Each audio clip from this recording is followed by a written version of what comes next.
Good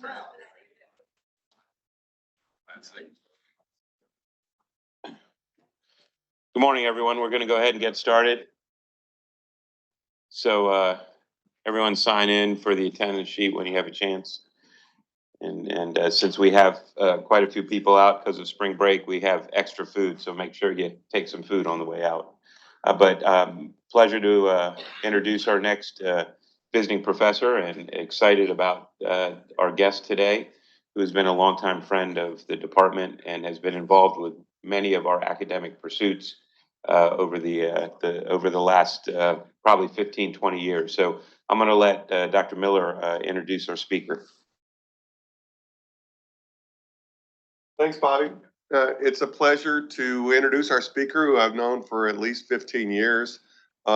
Steve Thompson is from Bangor, Maine, and trained in medical school in Sydney, Australia, and then went to residency at the University of Maryland, did 2 fellowships, got his master's in education, and has been a very important influencer in a lot of my academic pursuits. He came up to me about 15 years ago at the review course and said, "Hey, I can do this better than the guy that's doing it," which I did myself 10 years before that. It really was beneficial, and he's been involved with the review book, the last several editions, and the Dilly and Dres book, which he really pioneered and brought it to its prominence. More importantly, he's been a good friend, and we've done a lot of good stuff together, and it's been a true pleasure and an honor to work with him. And he's going to give you a little bit of a different lecture today, a little different spin than the traditional academic talk, and it'll be more about some life lessons. So, Steve, welcome, and we'd love to have you. Thank you. Yeah. Thank you. It's a true honor, true pleasure to be here. I don't get to do very many academic things. I live in Bangor, Maine. I have no residents. I have no fellows. Really, the academic things that I do are what I do with Mark and the review course. And so when this all got started in 2019, Mark had encouraged me to apply to JBJS when they were looking for a video editor. This was 2015 or so, when Mark was on the deputy editor board, and I got accepted. And then they had a visiting professor grant, 2019, and Winston and one of the former fellows applied and was granted this visiting professorship, and then COVID. So we've been planning this for 4 years. So it's a real pleasure to finally be here. The interesting thing too is that 4 years ago, there's no way I could have ever given this talk. This is stuff that I've absolutely learned over the last 3 to 4 years. And so really, before we get going, what I want to do is I'm going to say a little bit of a preface. When you start off with talks like this, and what I want to talk about really is the importance of finance in how you live your lives. I'm not coming here today to say, my goodness, you shouldn't have your coffee, right? If you only save your $4 a week, that's going to equate to $22,000 with compound interest and lecture you on interest.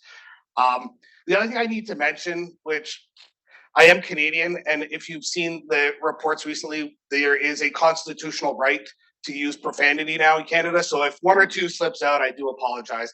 It's just the Canadian in me. I know this is the genteel South, so I'll try my best. But what I want to do is essentially I want to go through some of the lessons that I have learned and some of the stuff that I wish I knew when I was in your guys' position as a senior resident, as a fellow, and as a young attending surgeon, what to do. Because when we start and you're earning $30, $40, $50, $60, $70, $80,000, and you're literally living paycheck to paycheck, trying to learn and trying to understand and trying to grasp what to do with money almost seems fruitless, because you're like, Thompson, why are you lecturing me about money? I get $3,000, of which $2,000 goes to rent, $500 goes to my car, $100 goes to my student loan. And what am I supposed to do with these $300? Right? And so, just like the old saying goes, when the student is ready, the master will appear. That's sort of, you're all going to grow up, you're all going to start getting six-figure salaries when you become physicians. And when you get to that level, then the question becomes, what do you do as a relatively high income producing individual, and how do you manage your affairs? My general thesis is this, is that if you are smarter about money and you have financial literacy, then you can get financial independence. And so we don't teach that ever. Everything that I'm going to tell you today, I stole from everywhere else, right? To quote the Tragically Hip, JB's not here, but to quote the Tragically Hip, I stole this from the back of a hockey card, right? And so the goal, if you have financial independence, if you can do what it is that you want to do, then you are allowed to have the job that you want with the freedom to change your circumstances. That is not necessarily an easy thing to achieve, but the more independence you have, the easier it is to be able to change your circumstances and not have your circumstances change you. Rarely is a day that would go by or talk that I don't give when I get to quote my favorite Mark Twain. Find a job you enjoy doing and you will never have to work a day in your life is absolutely true. Some may think that that's a little bit of a trite comment. I totally believe that. I'm very fortunate. I really do enjoy my personal practice. And it is absolutely, if I just saw patients, if I just operated and I had just my team and I never had to talk to anybody else, I would have the best job in the world. The problem is administrators, people who don't work in your room, people who want to get into your room, all that other stuff compounds it. And so really being able to manipulate and adjust your circumstances will get you to a happier place. And so I wanted to start talking about, because I can't come to UVA and talk about my favorite subject, which is shoulder instability. Like, I would love to stand here and talk an hour about shoulder instability, but Steve Thompson, Bangor, Maine, no research. I can't tell you about all the cool studies I've done. I can't tell you about this and that. I can't tell you about how much I love the glenoid tract and all that other stuff. I mean, Frank Shen, if Frank Shen's here, Frank Shen don't want to hear Steve Thompson's one cool trick on how to do posterior labral instability, right? Like, I mean, I'm happy to share with you my one cool trick on how to do posterior labral repairs. It's made my life way better, but you guys don't want to hear that. Like, and I can't talk to an hour about that. It's just how you place the cannulus. So what could I talk to you guys about? And so this is kind of me being someone who is quasi in charge of my practice and what I've experienced with some of my colleagues, what I've experienced with myself, and hopefully passing on those things. So I want to start first a little bit around burnout, and I'm sure you guys hear more about this than I do. And so I'm starting to prepare this talk. I'm starting to get into it, and lo and behold, my handy dandy yellow journal shows up. I don't know if the kids these days still call it the yellow journal, but my handy dandy yellow journal still shows up on my desk, right? And I flip through it and, oh, giddy up. Identifying and addressing burnout in the orthopedic surgeon. This was like, 3 or 4 weeks ago. I was like, I should probably read this then so I know what's going on, right? So I started to read this, and I've done a little bit of reading, to be fair, around burnout and that sort of stuff. And so it had the usual suspects, the stuff that is kind of sad, right? And so it's heartbreaking to think that orthopedic surgeons, as surgeons, are overrepresented by physicians who die by suicide.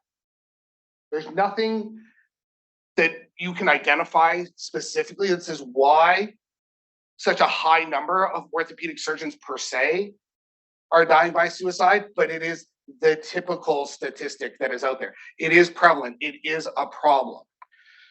But then I kind of started reading more about it, and they started talking about the risk factors for burnout. And this is a slide or a figure, that they had. And they sort of show 4 different things here. They talk about the meaningless work. They talk about social isolation. They talk about mental health, and then they talk about financial debt. And then I don't understand they didn't even